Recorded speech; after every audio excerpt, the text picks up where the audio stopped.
Hi there, everybody. My name is Jeremy Siskin, the author of Jazz Piano Fundamentals, of which there are 3 volumes, as well as playing solo jazz piano, of which there's only 1 perfect volume. And today, I wanted to answer a question that I just received via email, part of the Mailbag series, but I'm just tired of hearing myself talking, so...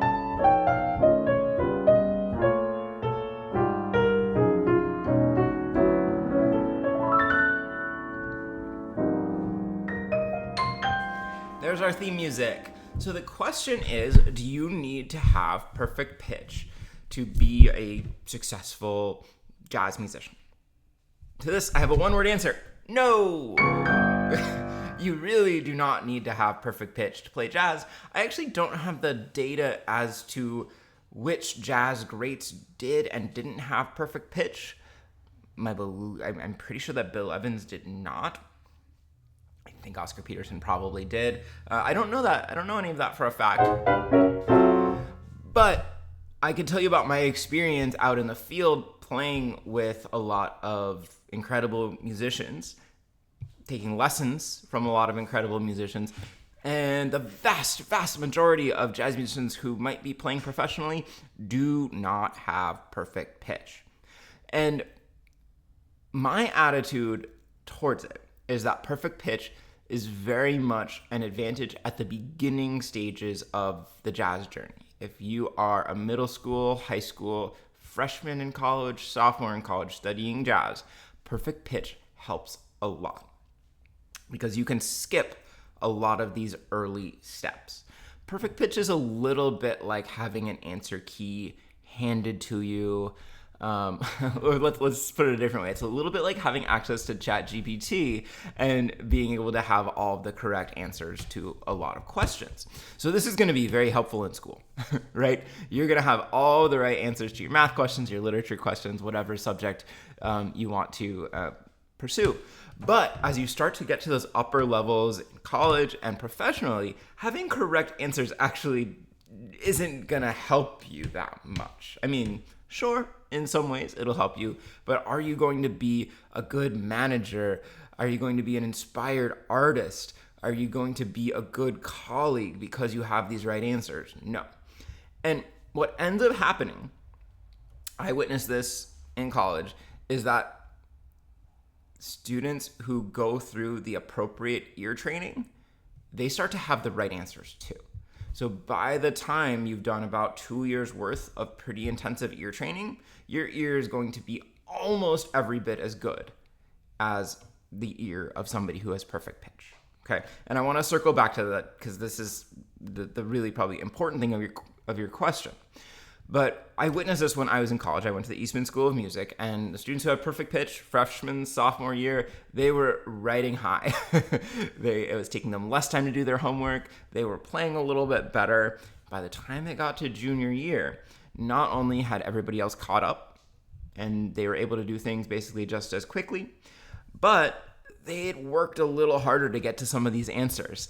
They were better at transposing, which people with perfect pitch generally aren't doing. They were learning tunes better because they had to really study the theory and they had to know the Roman numerals of the tunes. They were remembering their transcriptions more because it took a lot more effort for them to transcribe something than the people with perfect pitch. Now, I don't mean to paint this rosy picture of like, oh, it's better not to have perfect pitch. I don't know. But in my experience, there is this inflection point where, oh yeah, it's really great at a young age to have perfect pitch, and then it stops being such an advantage. And I think for people with perfect pitch, if they're not careful and very mindful of making up for some of the ways that they might become deficient, then they can actually, and they often do, fall behind. Okay, so just a little musical interlude. Related anecdote, I remember one of my professors, a guy named Jeff Campbell, a great bass player at the Eastman School of Music, he would talk about that he did not have perfect pitch, but he said that he could he had some little chime in his bathroom that he would hit in the morning. I don't know if it was in his bathroom. That's what's in my mind. That'd be kind of a weird place for it, I guess. But he had some little chime that he would hit in the morning that had a particular pitch. And then he said he could keep that in his mind for the rest of the day. And he would base all of his other pitches off of that one. And for all intents and purposes, he had perfect pitch. If somebody started playing a tune in a key, he could relate it to that chime in his head, and he could come in the correct key. So really good relative pitch is 99% as good as 100 points of perfect pitch.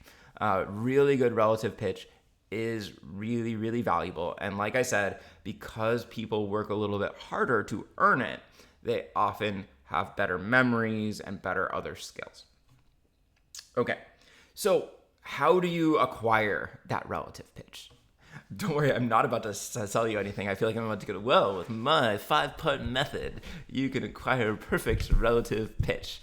Number one thing is interval training. Be able to, without even thinking about it, recognize a minor third versus a major third. Be able to recognize a major second versus a minor second. Be able to sing a major sixth versus a minor sixth. If you can't do that, then you really are not going to be very successful in jazz. There are apps that do this. Do I know them offhand? I don't. But I'm sure people will put in comments if they have favorite apps that help with interval training. Beyond interval training, be able to recognize chord types. I think as students start transcribing, it's conceivable how you're going to transcribe a melody. For a lot of students, it's really hard to conceive how you're going to transcribe harmony.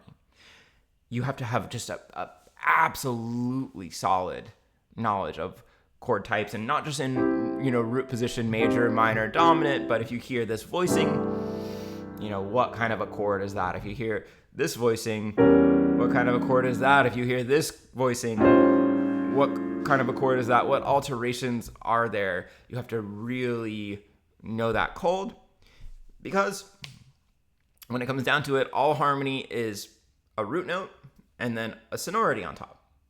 So if you can find the root note through relative pitch, and then you know the sonority, then you're going to know the harmony. It's not simple, but it can be as simple as that. So you have to be really good at sonority, knowing not just, like I said, major and minor triads and root position, but as you start hearing different voicings, being able to recognize, is it major, is it minor, does it have alterations, what kind of mode are we in? In my opinion and experience, this sort of listening involves a lot of singing. This sort of ear training, this sort of mastery involves a lot of singing, because it's one thing to be able to react and say, okay, that's a major third. Okay, that's a minor seventh. But it's another thing to be able to proactively find that interval. That is, to me, the true test of mastery. One of the exercises for transcribing that I'm often thinking about is learning how to sing a solo without going to your instrument, and then playing the solo from your mind, from your memory. That forces you to really hold all of the oral information in your head, and then also be able to translate it to your keyboard.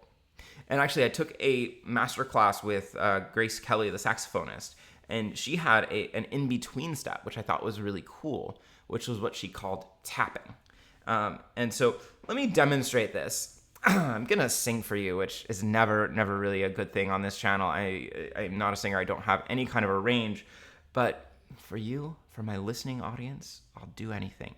So, for instance, I know this Louis Armstrong solo really well. Potato Head Blues. Da da da bo do do bo bo do ba da da da ba bo bo bo do ba do ba ba do ba ba do do do bo ba ba do ba da ba ba ba da ba da ba da ba da ba da do do ba do do do do do ba do do do did da da ba ba da da ba do do do da ba do do da do. Okay, some of it gets a little too low for me to sing, but I have a pitch in my mind for every note I'm singing there.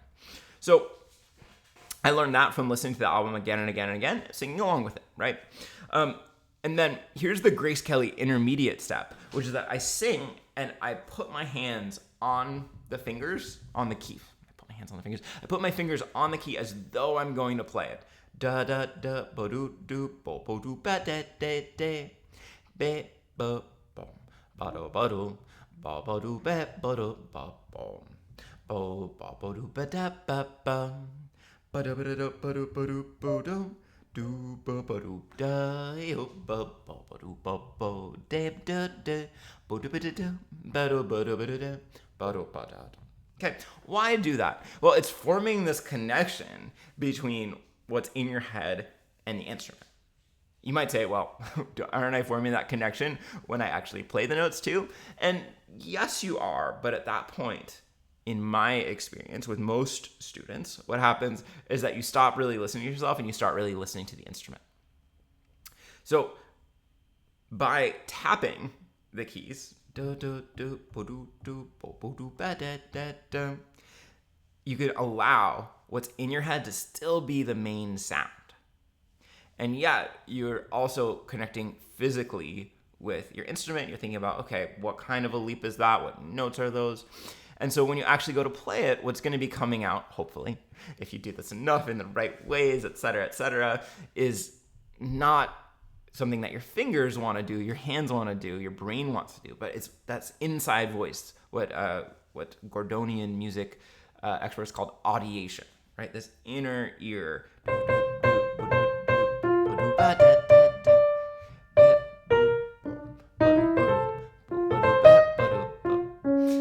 Just every articulation, every utterance that I'm hearing in my head coming out, bubbling out through my fingers. That's the goal. Whether you have perfect pitch, whether you have relative pitch, you're not going to be able to accomplish that if you don't have good pitch at all, if you don't have an ear. So let me sum up and say something that I should have said probably at the beginning. You could tell this is a super organized video, once again. What I should have said at the beginning is you absolutely do not need perfect pitch to be a successful jazz musician, but you do need to hear what you want to play in your head before you play. Right? Again, that's the term is audiation for music learning experts. Otherwise, you're guessing or you're BSing.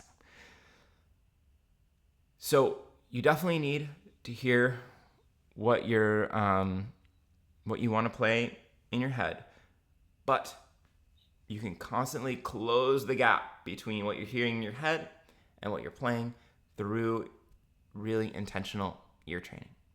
So I hope that helps. Thanks for watching. Thanks for listening. I do try to include some oral skills activities in books like Jazz Piano Fundamentals. There's some singing activities. There's some things where you sing the roots and then the thirds of tunes that you're playing on. I don't know that it's a full ear training curriculum. It's probably not. Let's go ahead and say it's definitely not. But I think it is important to integrate that into your study. And I do put some of that in my Jazz Piano Fundamentals. All right, everyone. Have a great one.